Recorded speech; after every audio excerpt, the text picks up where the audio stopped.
Assalamualaikum warahmatullahi wabarakatuh. Perkenalkan, nama saya Muhammad Hussein Al-Hafiz Al-Farisi dengan NIM 2522258. Saya di sini membuat video untuk ujian tengah semester jaringan nirkabel yang akan menjelaskan 5 materi yang sudah dipelajari. Jaringan nirkabel atau wireless network itu adalah sekumpulan perangkat elektronik yang saling terhubung dan berkomunikasi tanpa menggunakan kabel fisik. Teknologi ini menggunakan gelombang elektromagnetik seperti gelombang radio, inframerah, atau gelombang mikro sebagai media transmisinya. Baru komponen utama jaringan nirkabel untuk dapat beroperasi. Ya, jaringan nirkabel mengandalkan 3 komponen fisik. Yang pertama itu ada transmitter. Itu berfungsi untuk menerjemahkan sinyal digital dari komputer menjadi gelombang radio dan memancarkannya melalui antena. Yang kedua itu ada antena, komponen krusial yang digunakan untuk memancarkan gelombang elektromagnetik ke udara serta menangkap gelombang yang datang. Yang ketiga itu ada receiver atau penerima, menangkap gelombang radio yang diterima oleh antena, menguraikan sinyalnya dan mengembalikan menjadi bentuk data digital. Klasifikasi berdasarkan cakupan area.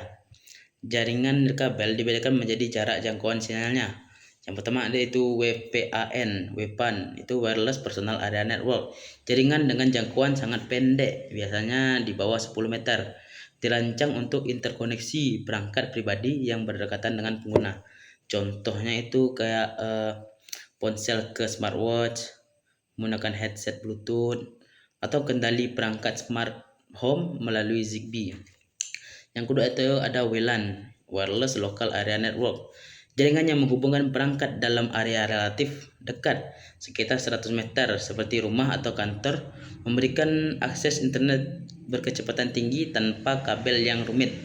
Itu contohnya jaringan WiFi di rumah untuk laptop dan ponsel, serta hotspot publik di kafe atau kampus. Evolusi teknologi WiFi standar IEEE 802.11. Teknologi WiFi itu terus berkembang untuk meningkatkan kecepatan transmisi datanya.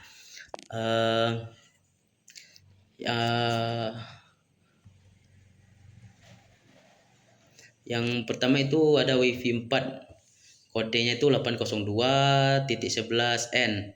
Tahun rilis tahun 2009. Itu berkecepatan 600 Mbps. Yang kedua ada WiFi 5. Kode standarnya 802.11ac. Tahun rilis 2014. Berkecepatan 3.5 Gbps. Yang ketiga itu ada WiFi 6 atau 6E. Kode standarnya 802.11ax. Tahun rilis itu tahun 2019 atau 2021 dengan kecepatan 9.6 Gbps. Dan yang terbaru itu ada WiFi 7. Kode standarnya 802.11be. Tahun rilis itu tahun 2024. Berkecepatan itu 46.11 Gbps. Baru protokol keamanan. Karena sinyal transmisi melalui udara bebas, keamanan menjadi hal yang sangat penting. Berikut adalah tingkat keamanannya. Itu ada WIP dan WPA teknologi. Itu ada WPE dan WPA, teknologi lama yang sudah usang, sangat rentan dan mudah diretas. Yang kedua ada WPA 2, standar yang paling umum digunakan saat ini dengan enskripsi tingkat militer atau AS. Cukup aman jika menggunakan kata sandi yang kompleks. WPA 3, standar terbaru untuk menawarkan perlindungan ekstra terhadap serangan brute force, tebak password. Kelebihan dan kekurangannya, itu kelebihannya tuh mobilitas tinggi. Pengguna tetap bisa mengakses jaringan selama berada dalam jangkauan sinyal. Yang kedua itu instalasi cepat, tidak perlu menarik kabel melalui dinding atau plafon. Ketiga, skalabilitas fleksibel, menambah perangkat baru dapat digunakan secara instan. Dan keempat, jaringan ekstrim dipasang di lokasi mustahil dijangkau kabel konvensional. Kekurangan dan tantangan. Ini keamanannya rentan. Sinyal bisa ditangkap siapa saja jika tidak dienskripsi dengan kuat. Yang kedua ada interferensi, sinyal terganggu oleh penghalang fisik. Contohnya tembok tebal, besi, cuaca, atau alat elektronik lainnya. Yang ketiga itu fluktuasi kecepatan. Bandwidth dibagi ke seluruh pengguna. Semakin banyak perangkat yang terhubung, kecepatan akan menurun secara signifikan. Lanjut ke materi kedua. Baiklah, lanjut ke materi selanjutnya, itu perangkat keras jaringan nirkabel. Yang pertama adalah nirkabel network interface card atau wireless NIC. Perangkat ini adalah gerbang utama agar sebuah perangkat komputer dapat berkomunikasi dalam jaringan nirkabel. Fungsinya itu mengubah data digital dari komputer menjadi sinyal radio dan sebaliknya. Bentuk dapat berupa kartu internal yang tertanam di dalam motherboard seperti pada laptop modern, atau perangkat eksternal seperti USB Wi-Fi adapter. Dalam kehidupan sehari-hari, itu contohnya saat Anda mencolokkan USB kecil ke komputer desktop lama agar komputer tersebut bisa menangkap sinyal Wi-Fi di rumah tanpa harus ditarik kabel LAN. Yang kedua itu ada wireless access point. Ini adalah perangkat pusat yang berfungsi sebagai jembatan penghubung antara perangkat nirkabel dengan jaringan kabel. Fungsinya itu memancarkan sinyal Wi-Fi yang kemudian ditangkap oleh perangkat klien seperti ponsel atau laptop. Perangkat ini menerima data melalui kabel internet dan menyebarkannya melalui udara. Dalam contoh sehari-hari itu perangkat yang sering terpasang di langit-langit kantor, kafe, atau ruang kelas yang memungkinkan banyak orang terhubung ke internet secara bersamaan di area tersebut. Yang ketiga, antena nirkabel. Itu komponen ini sangat penting untuk menentukan arah dan luas jangkauan sinyal elektromagnetik. Ada dua jenis contoh utama, yaitu ada antena omnidirectional, yaitu memancarkan sinyal ke segala arah 360 Hz atau secara merata. Contohnya itu antena pada router Wi-Fi di dalam rumah agar seluruh ruangan, kamar, ruang tamu, dapur mendapat sinyal. Yang kedua ada antena direksional, yaitu memfokuskan sinyal ke satu arah tertentu untuk jarak yang sangat jauh. Contohnya itu ada antena terbentuk parabola atau grid yang sering terlihat di atap gedung untuk menembakkan sinyal internet ke gedung lain yang letaknya berkilo-kilometer jauhnya. Baiklah, yang keempat itu ada wireless router.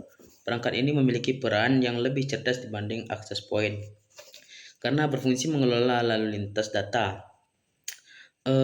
Fungsi dari wireless router ini itu menghubungkan beberapa jaringan berbeda, memberikan alamat IP secara otomatis DHCP-nya, dan biasanya sudah dilengkapi dengan fitur keamanan seperti firewall. Dalam kehidupan sehari-hari, alat ini diberikan oleh penyedia layanan internet saat Anda memasang Wi-Fi di rumah. Alat ini berfungsi sebagai modem pemancar sinyal sekaligus pengatur siapa saja yang boleh masuk ke jaringan Anda. Yang kelima itu ada wireless bridge. Perangkat ini digunakan khusus untuk menghubungkan dua segmen jaringan yang berbeda tanpa kabel fisik. Itu fungsinya menggabungkan dua jaringan kabel yang terpisah jarak sehingga seolah-olah berada dalam satu jaringan yang sama. Dalam kehidupan sehari-hari itu menghubungkan jaringan internet antara gedung laboratorium dan gedung perkantoran. Di sekolah yang dipisahkan oleh taman tanpa harus menanam kabel di bawah tanah. Yang keenam itu ada wireless repeater atau extender. Yaitu perangkat ini berfungsi sebagai penguat sinyal untuk mengatasi area yang tidak terjangkau atau blank spot. Itu fungsinya menerima sinyal lemah dari router utama lalu memancarkannya kembali dengan kekuatan yang penuh.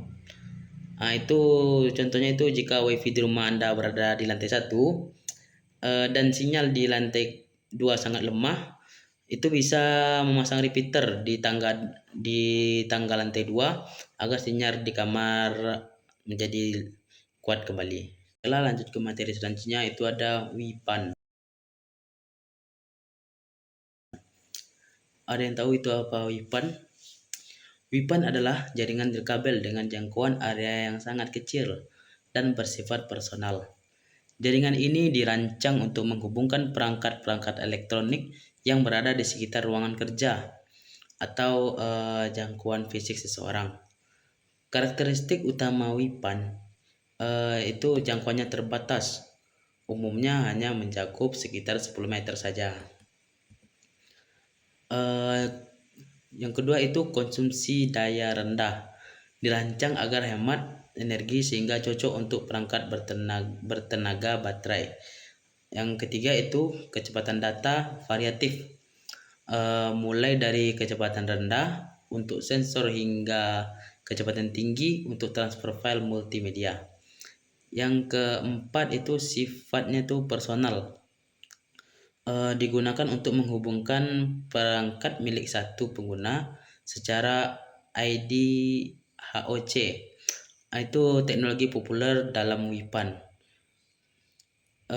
Baru teknologi yang sering digunakan dalam ekosistem WIPAN itu yang pertama ada Bluetooth IEEE 802.15.1, yaitu teknologi yang paling umum digunakan untuk pertukaran data jarak pendek. Nah, cara kerjanya itu menggunakan frekuensi radio untuk menghubungkan perangkat tanpa perlu kabel. Kalau dalam kehidupan sehari-hari kita itu menghubungkan ponsel dengan headset atau earbuds nirkabel. Nah, untuk mendengar musik menggunakan mouse atau keyboard nirkabel pada laptop. Baru mengirimkan foto atau dokumen antar ponsel secara langsung. Yang kedua itu ada Zigbee atau IEEE 802.15.4. Itu teknologi yang fokus pada konsumsi daya yang sangat rendah dan biasanya digunakan untuk kontrol industri atau otomatisasi. Itu cara kerjanya itu membentuk jaringan mesh di mana perangkat dapat saling meneruskan sinyal. Dalam kehidupan sehari-hari kita itu sistem pencahayaan pintar smart lighting di rumah yang dapat dikontrol lewat satu saklar pusat. Nah, sensor keamanan pada jendela, pintu rumah yang terhubung ke sistem alarm.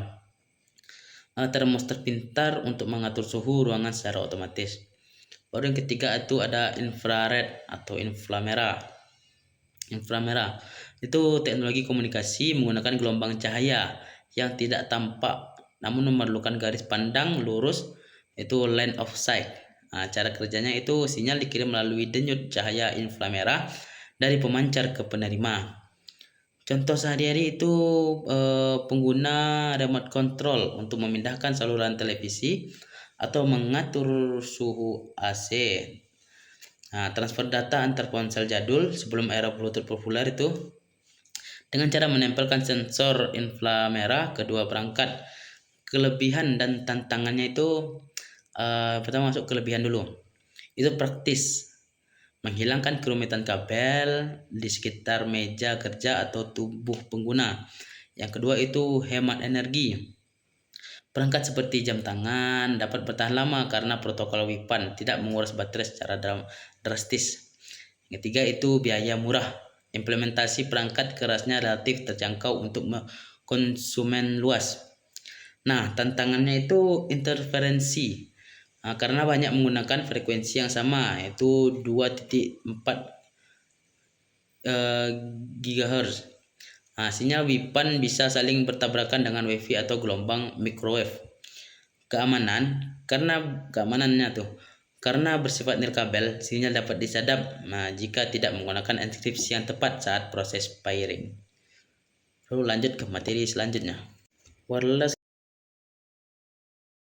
Wireless Local Area Network atau WLAN adalah jaringan komputer yang memungkinkan dua perangkat atau lebih untuk saling terhubung dan berkomunikasi secara nirkabel dalam area terbatas. Jaringan ini menggunakan gelombang radio untuk mengirim data sehingga memberikan kebebasan bagi pengguna untuk bergerak tanpa harus terikat pada kabel fisik.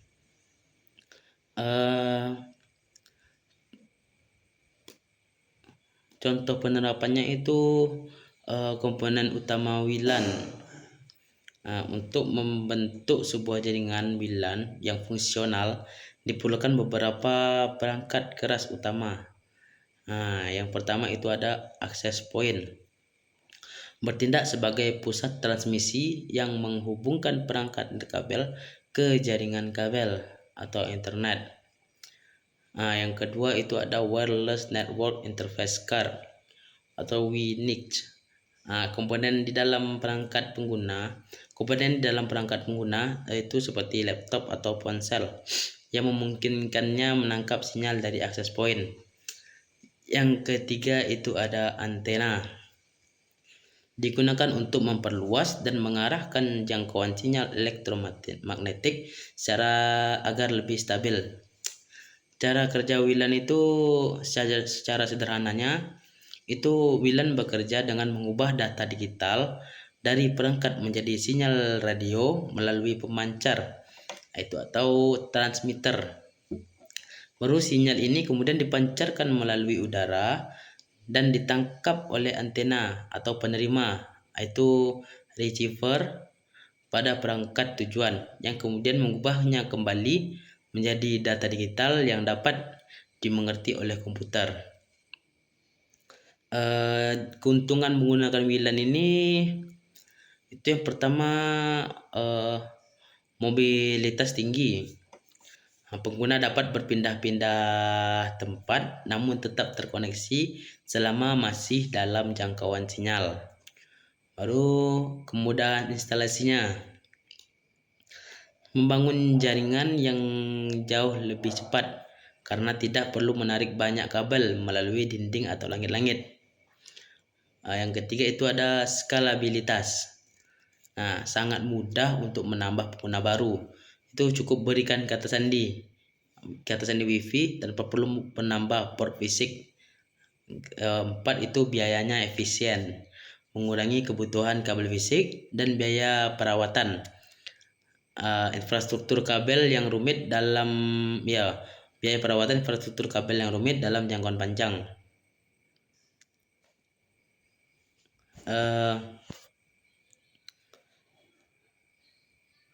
Tantangan jaringan WLAN itu meskipun praktis, dia ada tantangan juga. WLAN itu memiliki beberapa keterbatasan yang perlu diperhatikan. Itu yang pertama, interferensi sinyal. Sinyal WiFi dapat terganggu oleh penghalang fisik seperti tembok tebal, perangkat elektronik lain kayak microwave, telepon kabel.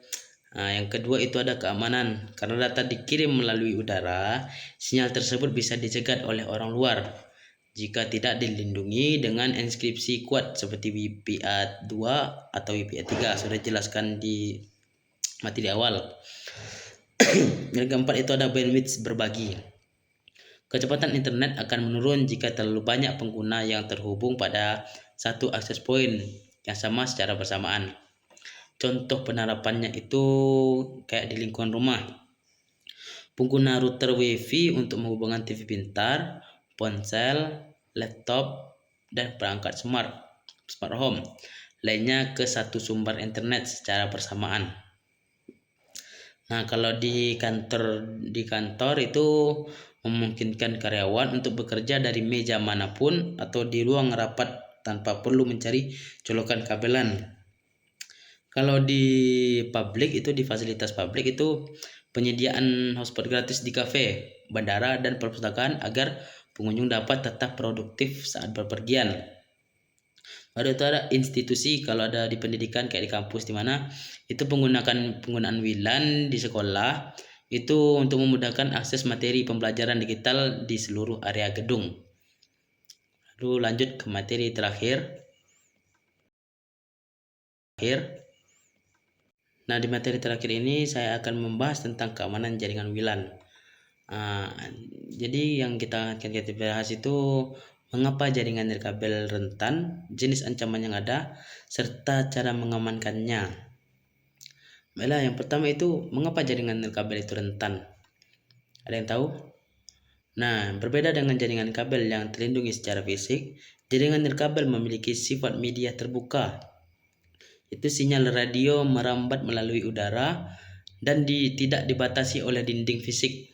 Siapapun yang berada dalam jangkauan sinyal dengan alat yang tepat itu dapat mencoba menyadap atau memanipulasi data tanpa perlu terhubung secara langsung ke kabel jaringan. Nah, itu yang kedua, jenis ancaman dan vektor serangan.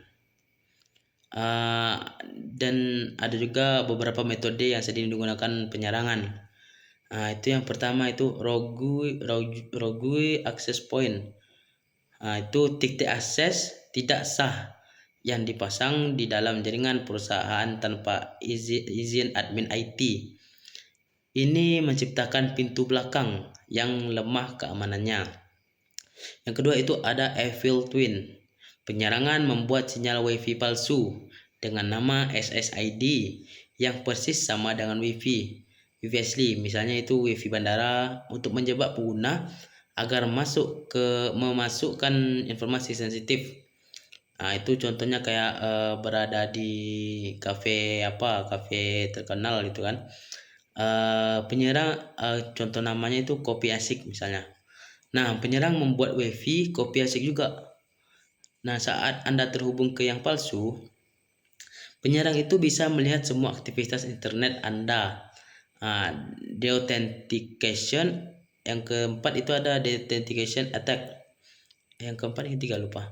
Itu memaksa perangkat pengguna terputus dari WiFi yang sah agar pengguna secara otomatis atau terpaksa terhubung ke WiFi milik penyerang.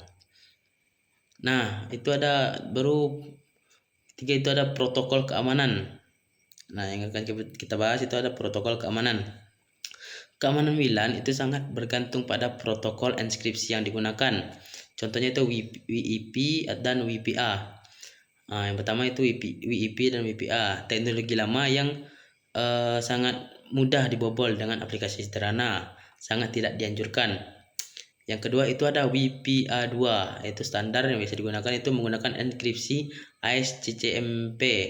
Merupakan standar industri saat ini yang cukup aman untuk penggunaan umum jika menggunakan kata sandi yang kuat. Yang ketiga itu ada WPA3, itu terbaru. Yang terbaru itu standar paling aman saat ini, menggunakan mekanisme simultaneous authentication of equals atau SAE yang melindungi dari serangan tebak kata sandi atau dictionary attack dan memberikan enkripsi individual meskipun di jaringan publik. Yang keempat itu ada praktik terbaik kita untuk menjaga keamanan itu menyembunyikan SSID, mengatur router agar tidak memancarkan nama WiFi secara publik sehingga hanya orang yang tahu nama pastinya yang bisa mencoba terhubung. Yang kedua ada pemisahan jaringan atau VLAN.